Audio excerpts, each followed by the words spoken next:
Assalamu alaikum class and a very good morning. How are you all? I hope all of you are doing well by the grace of Almighty Allah. Alhamdulillah, Miss is also doing fine. Class, are you doing your most important thing in your life? You must be wondering, what is that most important thing that Miss is asking about? Well, I'm talking about studying. Are you doing that? If yes, then excellent. Keep up the good work. Students, today in our class, we'll be learning something new and fun.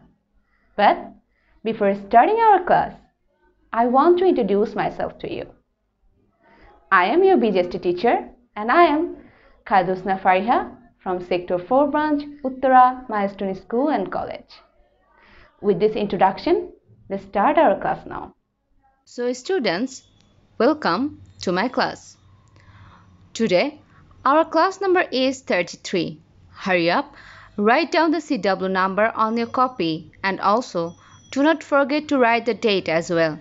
Today, we are going to start a new chapter. But what is that new chapter? We will know by the time.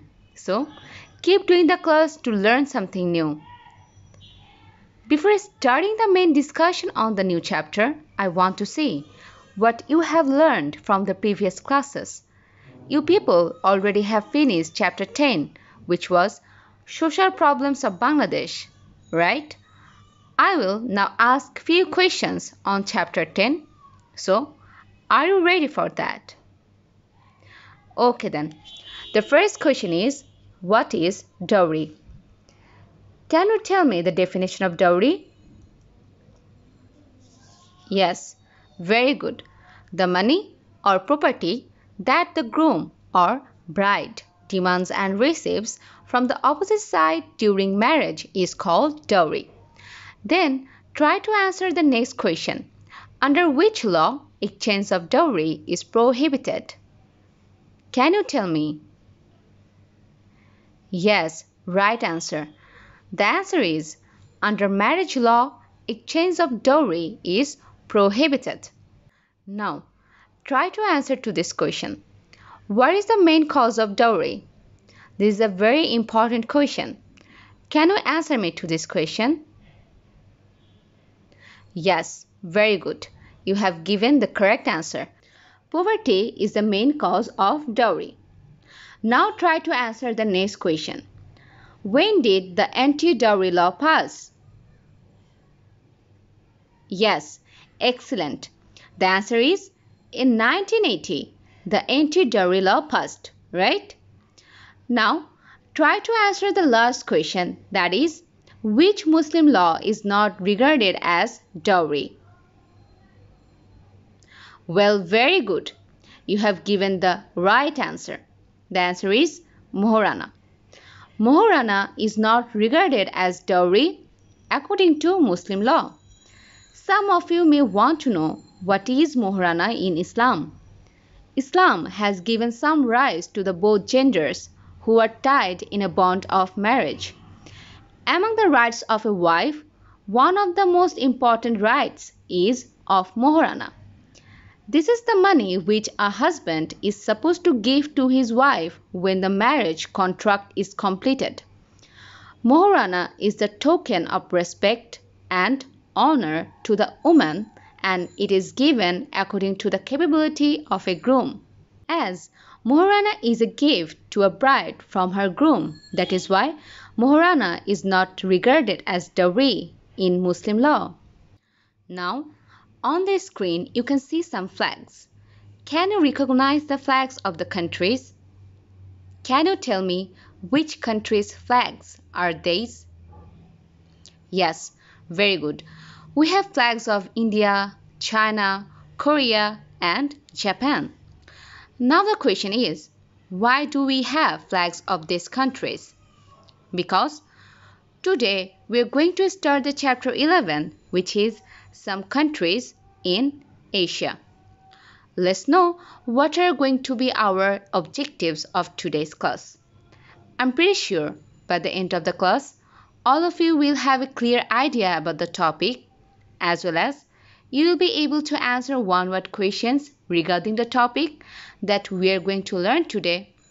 Along with this, the students will be able to answer any question related to it.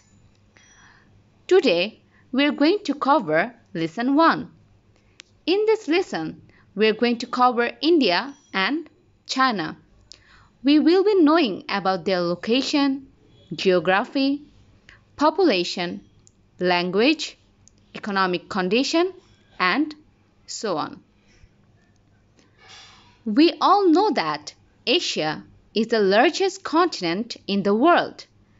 In Asia, there are many countries which are developed and some countries are underdeveloped, and there are countries like Bangladesh that are developing. Even if the Asian countries are different based on their economical condition, but there are a lot of similarities among them regarding their culture, standard of life, economic condition, geographical and climatic characteristics. We know Bangladesh is also an Asian country. Being an Asian country, it is important for us to know the relationship between Bangladesh and the other Asian countries like India, China, Japan, Korea, and Malaysia. In Lesson 1, that talks about friendship and cooperation between Bangladesh, India, and Bangladesh, China, we'll be first discussing about India and then China. So, let's start. Being the nearest country of Bangladesh, India is large and powerful country of South Asia. India is situated at mid-south of Asia to be exact. This can be an important MCQ for your exam, that in which part of Asia India is situated. The answer will be in mid-south India is situated, and India is a South Asian country for this reason. Now let's talk about the geographical location of India. But before going to learn about the geographical location of India, remember that whenever we are talking about geographical location, we want to know about the news. Now, what does it mean by news? News means what are the places we have to one country's north, east, west, and south. Along with this, we have to know what kind of land that country has. Is it plain, mountainous, or does it have any jungle in it or not? About the news of India, in India's north, we have Himalayas, the largest mountain range in the world. To its east, we have Arakan Mountains and jungle of Assam. In west, India has Hindu Kush and Sulaiman Ranges, and Indian Ocean to its south. Geographical location is very important as it may come for 2 mark question of creative question in your examination. So learn it carefully. Here with the pictures, you will understand the geographical location better. Here you can see the map of India, and according to the geographical location of India, in north of India, it has the largest mountain range in the world, that is Himalayas, Arakan Mountains and jungle of Assam to its east, Hindu Kush and Sulaiman Ranges to its west, and Indian Ocean to its south. The area of India is 32,87,000 square kilometer. That makes India 22 times larger than Bangladesh. In this huge area, 131 crore 95 lakh 77,958 people live together. India's capital is New Delhi. And if we want to talk about civilization of India, then India is enriched with richest and oldest civilization of the world. We all know about Indus civilization, right? Indus civilization is the earliest urban civilization of Indian subcontinent and the instances of this urban civilization has been found in India. Other than this, marks of civilization of nearly 5,000 years old have been found in this country. And why we're saying that the instances of oldest and enriched civilization have been found in India? Because in India, it has cave drawings of Ajanta in South India, innumerable temples and sculptures spread all over the country. Taj Mahal of Agra, Qutub Minar and Red Fort of Delhi, etc., that bear the mark of ancient civilization of India. With this, throughout the ages, India had been invaded by different foreign powers. Here you can see mark of ancient civilization of India, that are Red Fort, Taj Mahal and Qutub Minar. We have already known that India had been invaded and ruled by different foreign powers. The Portuguese, Dutch, that is Netherlands at present, then the Mughals and the Pathans were followed by the English through East India Company at the end.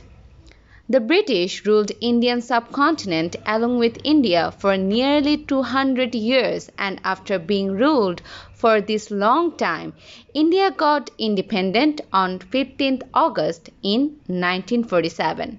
Now, let's know about India's economic condition with some other facts. India's 80% population live in rural areas where 20% of its population live in urban areas. India's economy is mainly agricultural based, as 70% people of India live by agriculture there. As its agricultural products, it produces paddy, wheat, barley, oat, coffee, and tea. And these are the chief agro products that India produces. India is also blooming with its industrial sector. From the ancient period of time, India has good reputation with fine textile. At present, they have advanced in steel, cement, machinery, chemical products, fertilizer, and even shipbuilding and car-making industries. India is known as the world's largest democracy. Parliamentary democracy has long been highly effective in this country. India is a country of diverse people of different sects, religions, and languages.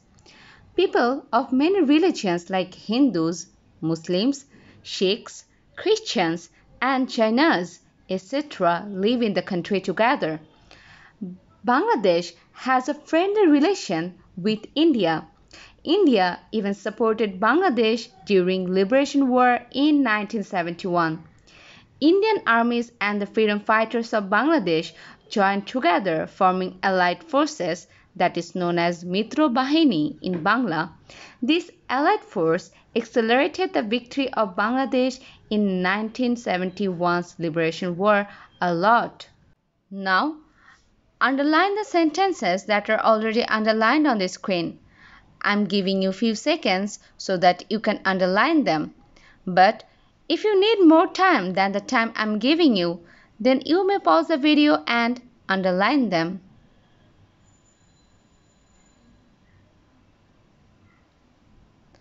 Okay, after the previous sentences that you underlined, now underline the sentences with me.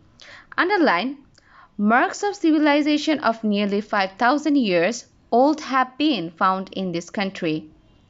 After that, underline the line, that is, after 200 years of British rule, India was independent on 15th August 1947. About 80% of its population live in villages, while the rest 20% are urban. 70% of the total population live by agriculture. After that, underline, India is known as the world's largest democracy. Now, after India, it is time to learn about China. According to the location of China, is a country of East Asia. Officially, it is known as People's Republic of China, but the local people call it Zhonghua. That means Zhonghua is the local name of China. China's capital is Beijing. China has a population around 137 crore 51 lakh 37,837. With this amount of population, it has the third largest population of the world. And this population live in the area that is 95 lakh 97,000 square kilometer. Now, let's know about the geographical location of this country. Geographically, it is situated between India and Russia. To the east of China is the Pacific Ocean. To the west and north are Russia, Mongolia, and some parts of India. And to its south are the Himalayas. Mountains cover more than one-third of its total land area. Can you tell me where is the highest peak of the world? We have already learned about it. Yes, very good. The highest peak of the world is the Mount Everest. It is situated on the Nepal-China border. Climate of China is mostly moderate, but some parts of the country remains covered with ice for a long period of the year. Many races and sects live in China. That makes China a diversified country. About 95% of Chinese people are originated from the race that is called Han Chinese.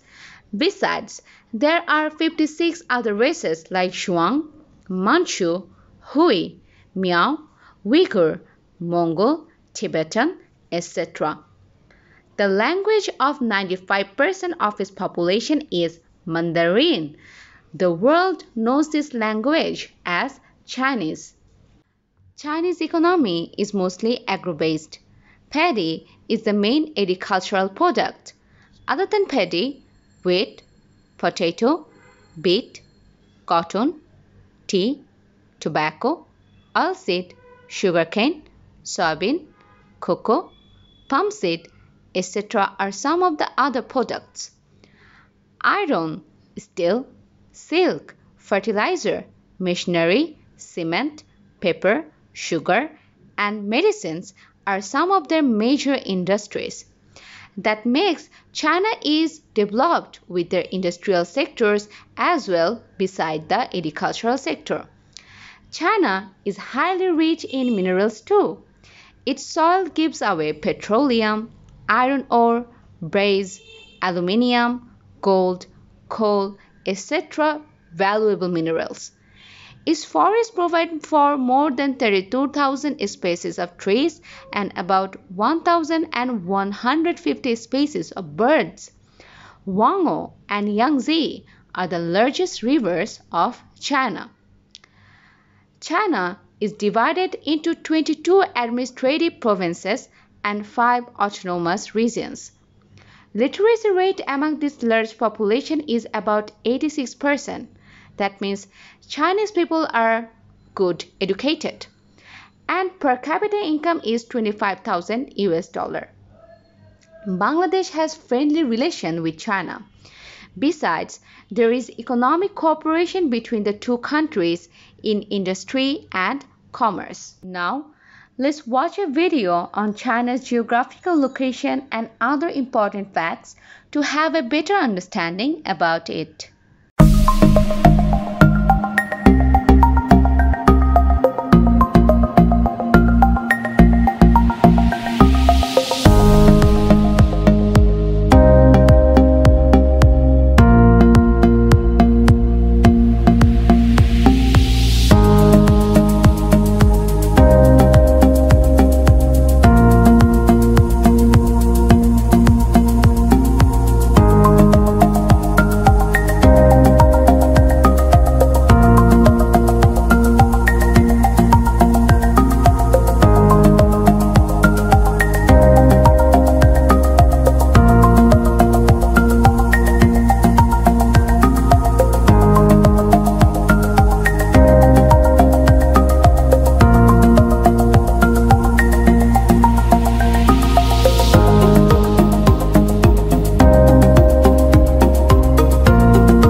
Try to underline the sentences with me. Underline the first three sentences of China. That is, China is a country of East Asia. Its official name is People's Republic of China and locally it is known as Zhonghua. The name of its capital is Beijing. With its 138 crore people, it is the largest population of the world. The population number here, it is not updated as I am using the previous year's book. In your book, the population is updated. So, learn the update population of China from your book. I have also used the updated population number in my previous slides. So, don't worry about this number here. Then also underline the area of this country is 95,97,000 square kilometers. After that, you have to also underline Mount Everest, the highest peak of the world, is situated on the Nepal-China border. Now, underline the sentence, about 95% of Chinese people are originated from the race Han Chinese. Then, 95% of its population language is Mandarin. After that, Chinese economy is mostly agro-based. You have to also underline the sentence that is, its forests provide for more than 32,000 species of trees and about 1,150 species of birds. Huanghe and Yangtze are the largest rivers of China. Along with these sentences, underline China is divided into 22 administrative provinces and 5 autonomous regions. Literacy rate among the large population is about 86%. Here on the screen you can see a table where you will be finding the comparison between China and India based on few similar fields. Such as you can see the official name of India is India, but China has the official name that is People's Republic of China. Generally, India doesn't have any local name, but Zhonghua is a local name of China. Where the area of India is 32,87,000 square kilometer, China is well larger than India with the area that is 95,97,000 square kilometer. That makes China the third largest country in the world. The capital of India is New Delhi and Beijing is the capital of China. If you see the total population of India, then you will see India has the population that is 131 crore 95 lakh 77,000 and 958. On the other side, China has a population with 137 crore 51 lakh 37,000 and 837. If we see the geographical location of India, then we will see in its north we have Himalaya, Arakan Mountains and jungle of Assam in east, Hindu Kush and Suleiman Ranges in west and Indian Ocean in its south. But China has Russia, Mongolia and some parts of India in its north and west, where Pacific Ocean in east and Himalayas in its south. China's economy is mostly agro-based. India is also agricultural-based country. As we have already known, 70% of its people are living by agriculture. India's location is in South Asia, where China is an East Asian country. Here on the screen, you can see questions related to today's topic. The first question is, make a list for some of our closest neighbors. In the beginning of the chapter, we have learned it. Some of our closest neighbors are India, China, Japan, Korea, and Malaysia. Then the next question is, describe the geographical location of India. I think you have already memorized the geographical location of India. This type of question may come in your examination for 2 marks. So, if it comes in creative question, make sure that you are writing the introduction before answering to the question. that India's north we have Himalayas, the largest mountain range in the world. To its east we have Arakan Mountains and jungle of Assam. In west, India has Hindu Kush and the Suleiman Ranges and Indian Ocean to its south. After that, describe the economic condition of China. Here, you have to write what kind of economy China has. Like we have already learned that China is developed both in agriculture and industrial sector. Like Chinese economy is mostly agro-based. Paddy is the main agricultural product, but other than paddy, China produces wheat, potato, beet, cotton, tea, and other agricultural product. And also, other than agricultural sector, China has also developed industrial sector, and in its industry, it has iron, steel, silk, fertilizer, machinery, cement, paper, and so on. For writing the answer to this question, you have to write all of this very clearly. Then, what kind of relation India has with Bangladesh? Describe. For answering to this question, you have to write about India in details first, then draw the conclusion that Bangladesh has good relationship with India and how India supported Bangladesh during Liberation War in 1971, just like given in your book. And the last question is, describe that India is enriched with oldest and richest civilization of the world. India has the oldest and richest civilization of the world because marks of civilization of nearly 5,000 years old have been found in this country.